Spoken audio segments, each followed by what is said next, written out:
Thank you, Maria, and good morning, everyone. As Maria mentioned, my organization is the Real Estate Roundtable, and my stock and trade is policy and legislation, which can be perilous waters in Washington, D.C. Within the last year or so. So what I wanted to talk about to you today are 4 things that are on the minds of some of the larger owners and managers and developers of real estate. In terms of what's going on in the policy arena. I know someone is going to ask me, Capitol Hill's dysfunctional, what's going on Capitol Hill?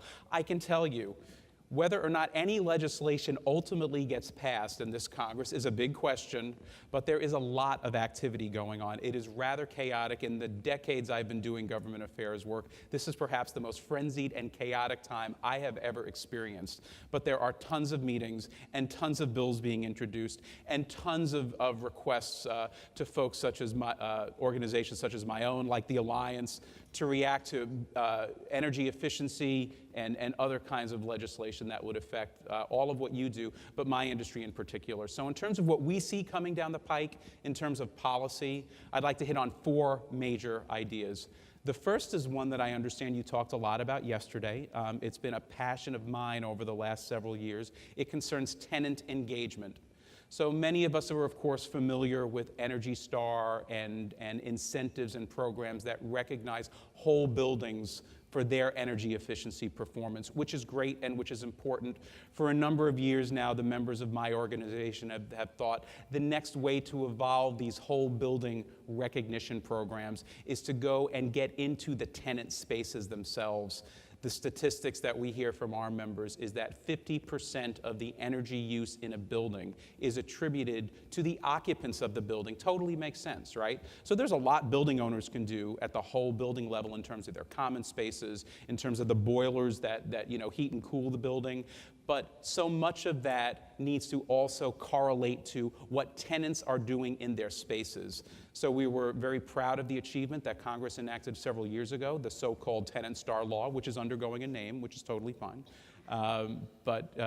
We kind of charted a path that we think policy arenas at the agencies, EPA and DOE in particular, need to start focusing more on building landlord and tenant collaborations. So we're excited of the efforts that EPA is making to implement this law to recognize design and construction for high-performance tenant spaces. There might be pilot programs that we understand that will be rolled out in the next few weeks. That's huge for us. Many folks are probably familiar with CBEX, the Commercial Building Energy Consumption Survey.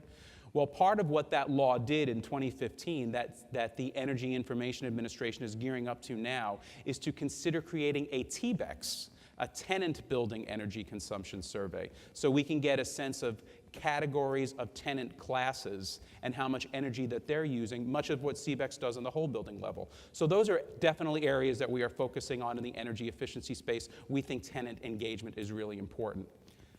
Number 2, the next one that's really important and that folks might not necessarily draw the corollary in this room, but huge for real estate, is tax reform. So for me to talk about tax reform to get all of your attention, I am jumping off of the stage. All right, so tax reform.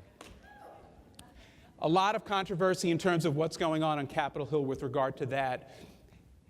It's not necessarily so clear how that would impact energy efficiency and the work that you do, but I would just think about this. The way that real estate is financed and the way that real estate is taxed certainly correlates to the energy efficiency projects that go in buildings. So in terms of what we're hearing from the House of Representatives and what's going on Capitol Hill with tax reform, major shifts that are being discussed in how real estate is taxed and financed. Right now, if I were to invest in a building, if I were to install a chiller, if I were to install windows, I get to depreciate those assets over a 39-year period. I write it off over a long period of time. But at the same point, if I take out a loan or if I have debt on that building, I write off the interest. Capitol Hill and some folks are considering a blueprint that would totally reverse that. Immediate expensing of building equipment. So if I put in a new system in a building, I write it off in the year that it's installed.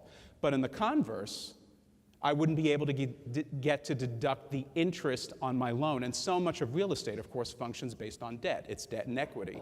But a lot of real estate is financed based on debt. So we're very sensitive and very attuned to how tax reform is not simply going to affect energy efficiency projects in buildings, but just the real estate industry generally. Where that lands, who knows? But it's a major shift in how policymakers are thinking there. So tax reform, very much on our focus.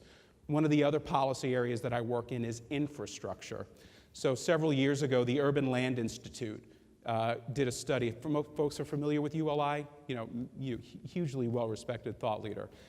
They did a global survey of their CEOs, and the number one factor that impacts where and how real estate is invested is the quality and the location and the proximity to infrastructure. So infrastructure, another big issue that we hear about that the administration and Congress want to look at. We hear folks talking about a $1 trillion infrastructure bill. That's a big price tag. So how you pay for that infrastructure, the impact that that will have on real estate and how it's located, very much on the minds of my members right now. And from our perspective, infrastructure doesn't just focus on transportation. That's hugely important. The roads and the transit that bring workers to our buildings make our communities thrive and make our buildings profitable. But from our perspective at the Real Estate Roundtable, infrastructure is much broader. It affects the grid. We want to make sure that we have a cyber secure, resilient, and reliable grid, because if we can't get power to our buildings, then our buildings are not going to function. The businesses in our buildings won't function, which means my members won't get their rents. So how the grid operates, hugely important. How internet is supplied to the building, also very important. So infrastructure proposals, how infrastructure is financed, and the permitting process and approval processes to get infrastructure projects through, very much on my members' minds. One last point, too, that is emerging as a continued focus among my members concerns the topic of healthy buildings. I think that was Dr. Joe Allen, did he speak at the summit, Maria? He did. So I don't know if any of you attended, Dr. Joe Allen, professor from Harvard, his session.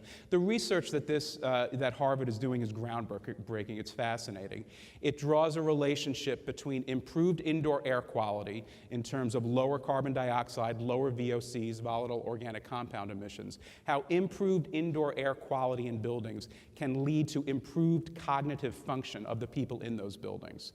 So a number of factors have been tested to say if you lower the VOCs, and VOCs come from the equipment or the products that are put in buildings, paint, carpet.